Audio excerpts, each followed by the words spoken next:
Есть песни, которые не просто так звучат, они пытаются переписать реальность. Сладкая, нежная, с оттенком национального самоочарования. Она будто предлагает нам согласиться. Да, мы своеобразные, мы немного резкие, но в этом наше очарование. Мы не зло, мы просто такие. Широкой душой, которая вас уничтожит. Матушка Земля, где Россия подана как занозонька для других, именно из этой серии. Мир сегодня сталкивается не с милой занозой, а с агрессией, войнами, закрытыми границами, зоной турбулентности, где решения руководства страны влияют на безопасность континентов. Занозонька – это, мы такие вот, примите нас, почему вы нас не любите? В реальности же это разрушенные города, это сломанные судьбы людей. Это изоляция, это санкции, это тысячи несвобод. Это бегство людей, это страх, это репрессии, мировой кризис доверия. Почему эта песня так бесит и стала просто классическим мемом за территорией страны? Потому что это классический эскапизм, это попытка уйти из реального мира в сказку о доброй матушке, мол, которая, да, иногда такая неудобная, но все равно же она святая. За этим для мира спрятали танки, кровь, распад своей репутации, человеческие трагедии. Это уже не психологическая защита, это сознательное вытеснение ответственности.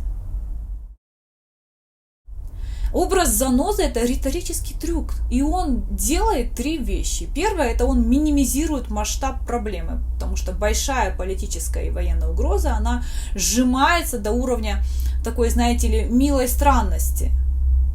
Это как назвать пожар в доме теплым, уютным огоньком. Второе – это он романтизирует агрессию, потому что вот эта агрессия превращается в характер, а конфликт, знаете ли, в шарм. Как там Соловьев у вас сказал, война вернула смысл вашему престарелому поколению? Насилие – это и есть особенность вашей культуры, да?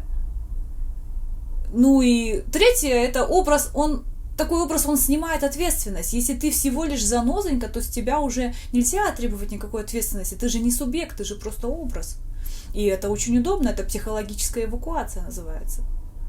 Что мир видит на самом деле? Мир видит закрытые границы, страх въезда, агрессивную внешнюю политику, тотальное недоверие, культурную изоляцию, разрушение международных связей, договоров, репутацию токсичности, поток беженцев. И это не заноза, это точка угроз. Почему такие песни вообще возникают? Потому что обществу нужно самооправдание уже на таком этапе. Нужно что-то, что позволит не чувствовать стыд, не чувствовать боли других, не думать, не задавать самому себе вопросов. Музыка прекрасно делает эту работу. Она превращает политику в эмоцию. Преступление в поэтику. Так и работает вот эта вот музыкальная анестезия. Классический пример. Можно ли надеяться на любовь к такому образу? Для меня ответ очевиден. Не знаю, как там у вас, конечно. Проблема не в песне, проблема в том, что она пытается нормализовать ненормальное. Сделать агрессию милой, сделать угрозу поэтичной, сделать трагедию удобной, дающей смысл вашему поколению. Трагедия.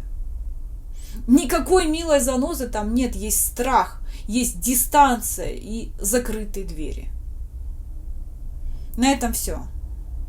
Спасибо, что посмотрели. Делитесь своим мнением в комментариях, что вы думаете по поводу этой песни. Всем пока. Ким Чен Ынчик и Хамасик, братушки, талибушки. Раньше были террористы, а сейчас любимушки.